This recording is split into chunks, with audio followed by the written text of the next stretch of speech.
I'm reading from Coming to Jakarta, a poem about terror. This is part 2, section 1. We circle and are circling in this planet of cloud. On the other side of this too small window beats the weather we cannot feel, the old problem of ontological insufficiency, of having no answer to who am I, no there. Yet the plane always delivers some illusion of landing, scheduled soon to be the mists of California, the typewriter I am at home with, not the bare elm I stare through in our backyard, as I did in the war years towards the house of the childhood neighbor I would blush to meet after she left her blind up, but the beads of light on the twigs and now dancing water above my head. Did I nearly drown once? Yes. It was the summer Harry and I were trapped under the rowboat we had tipped on purpose, now closing us in as if with its own animal will, till I cannot breathe, and suddenly, to my relief, I am back on the lake I will write about, the complacent water mindlessly sheening itself under our wharf, where I stare down deep between the boards and see, beyond distorted caricatures of self, green furtive shadows, the slime of bottom weed, and among the dim stones, the blind crawlings not willingly remembered. The warped plank pressing my cheekbone, I begin to discern how, to my relief, this is to be a poem about terror. Part 2, section 2. Not that one could imagine at this lake and its village either belonging or escape. No virgin forest, all the land private, except when my father took me down to the unclaimed camp in the pines of Black Point, cold water slapping the underside of the canoe, away from the large outboards, the still more expensive sailboats.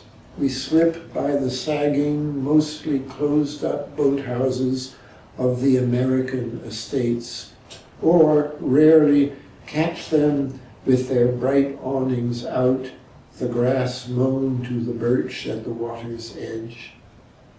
Years later, when Joan unlocked the door to the yellow cottage above Fisher's Point, entering with a candle because the windows were shuttered and the power off, as we inhaled the damp, staining the Bartlett prints, the mouse droppings among the blue china, it was that rare privilege of invading a space long vivid in imagination.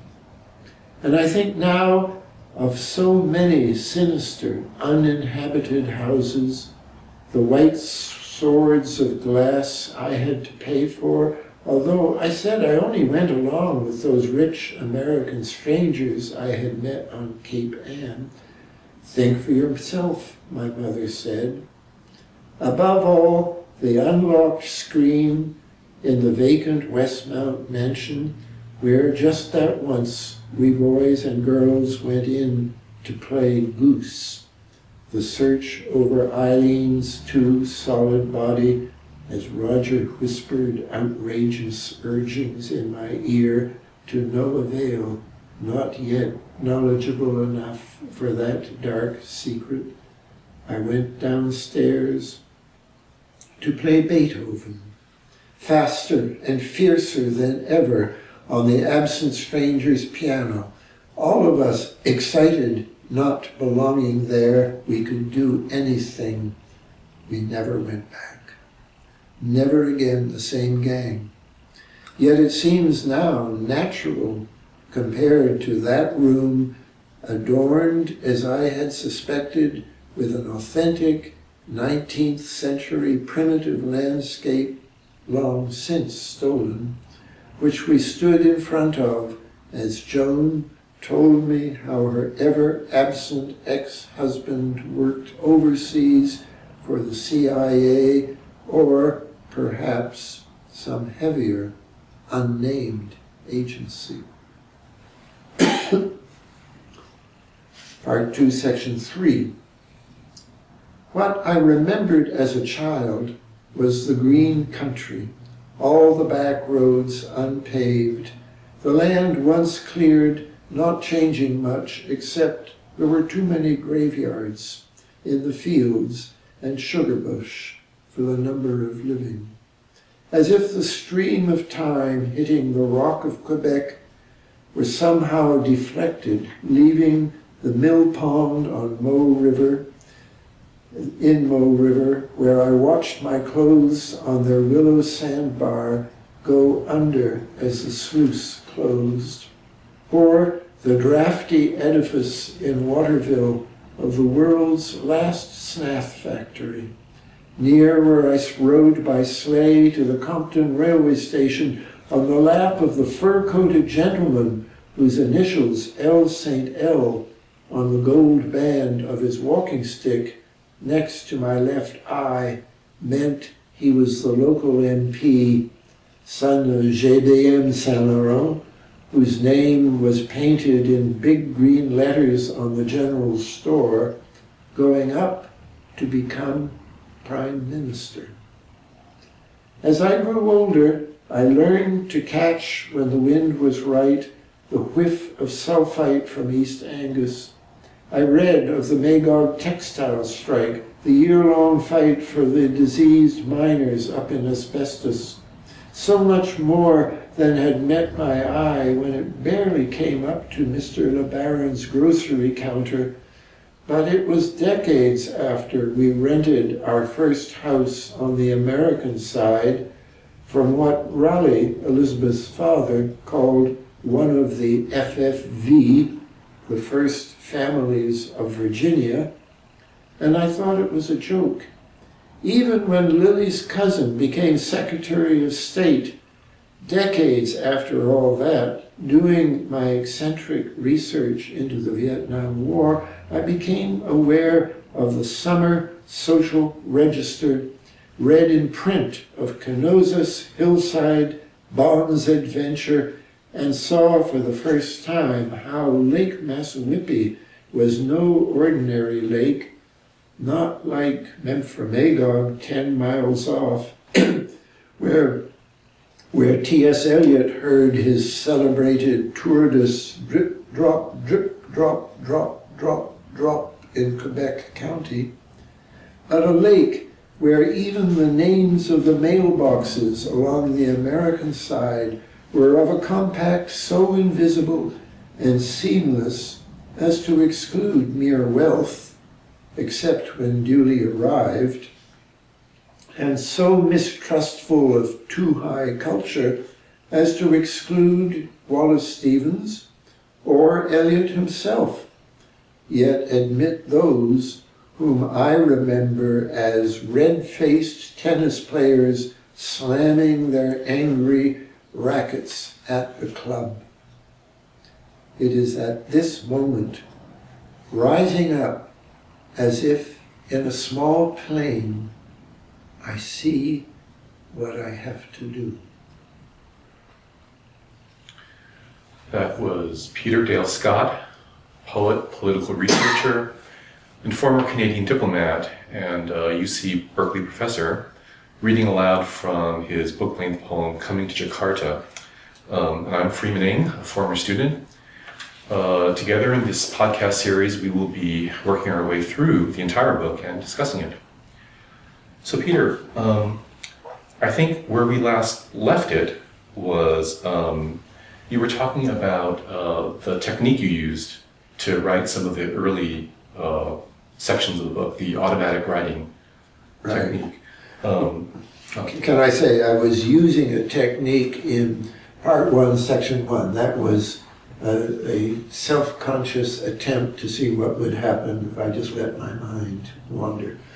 The rest of the poem, after I had this crisis in Watertown that we talked about, I was not in a position of experimenting or using techniques. The poem was writing me, I wasn't writing the poem.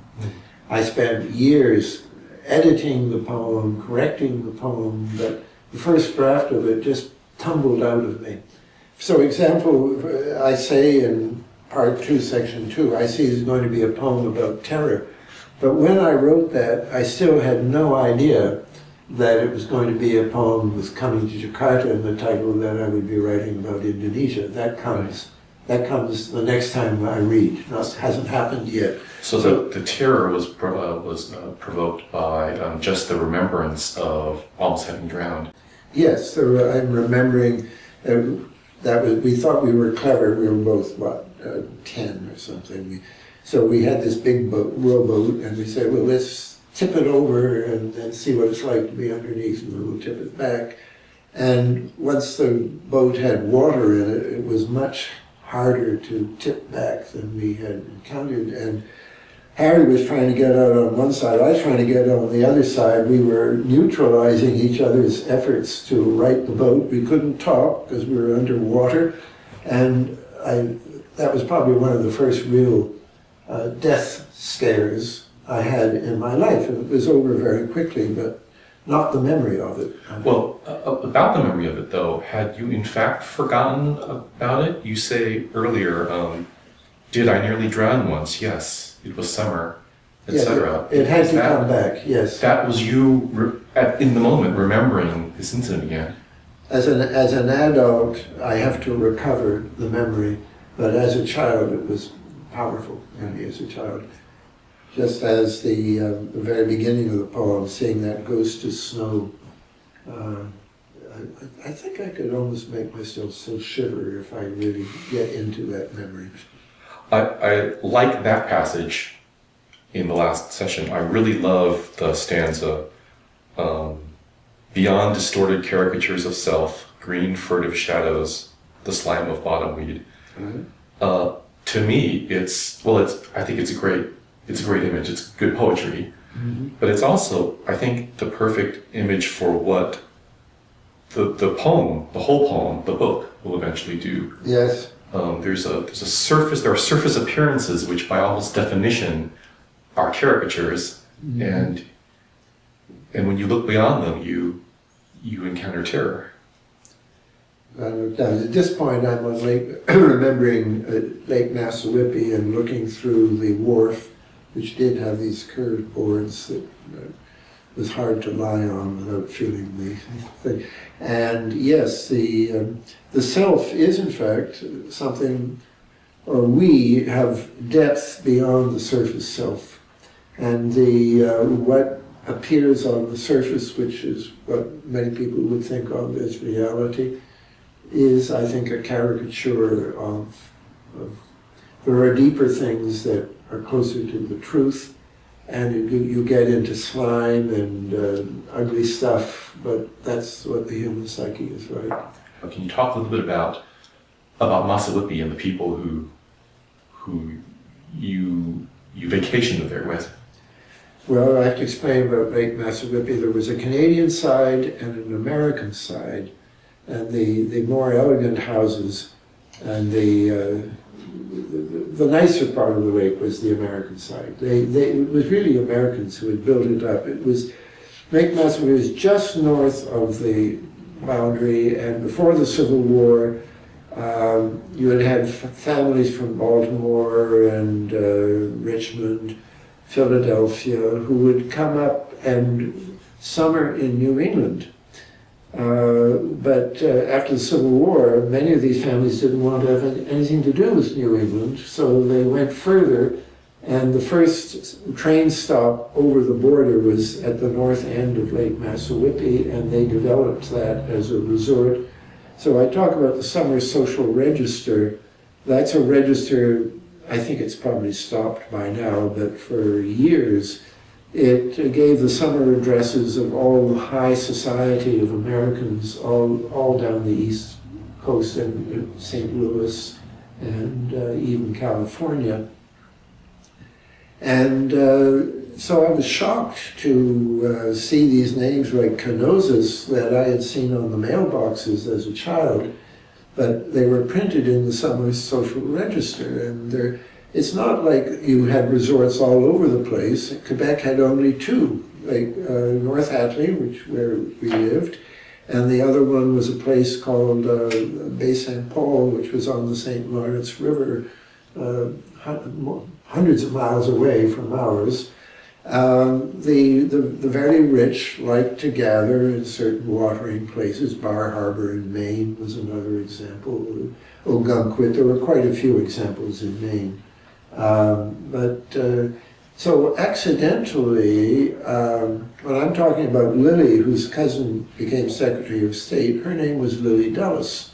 And I knew Lily Dulles before I'd ever heard of John Foster Dulles or Allen Dulles, because that was later in time after Eisenhower was elected.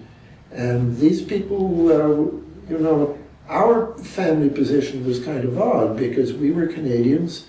My father had just spent some time on a Guggenheim in Cambridge, and he knew from Cambridge some of the people who summered in North Hatley, and that's one reason, I think, why we decided to summer in North Hatley.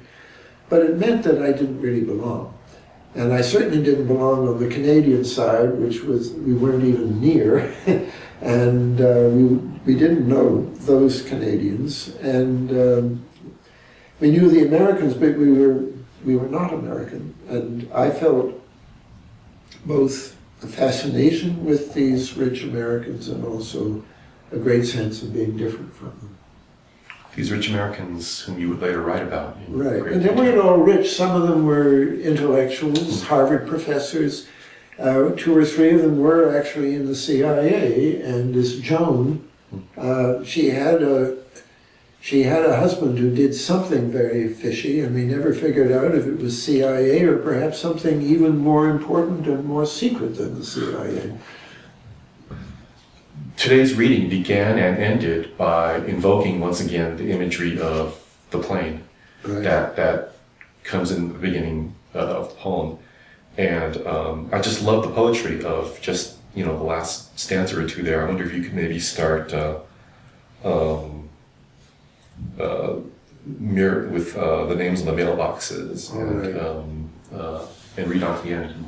Those names on the mailboxes being the names which I later saw in the Summer Social Register, both the name of the place and also the names of the families, and that these families like Dulles, Bond, and so on were social families. The names of the mailboxes, and may I just say before I begin that the earlier planes, of course, in my narrative I'm literally in the planes, but I've experienced this thing of rising above an experience and getting things under control, and now I use it as a simile. So it's being suggested in a sense by the movements of the poem in the earlier parts. The names of the mailboxes along the American side were of a compact, so invisible and seamless as to exclude mere wealth, except when duly arrived, and so mistrustful of II.i. culture as to exclude Wallace Stevens or Eliot himself, that yet admit those whom I remember as red-faced tennis players slamming their angry rackets at the club. It is at this moment rising up as if in a small plane I see what I have to do.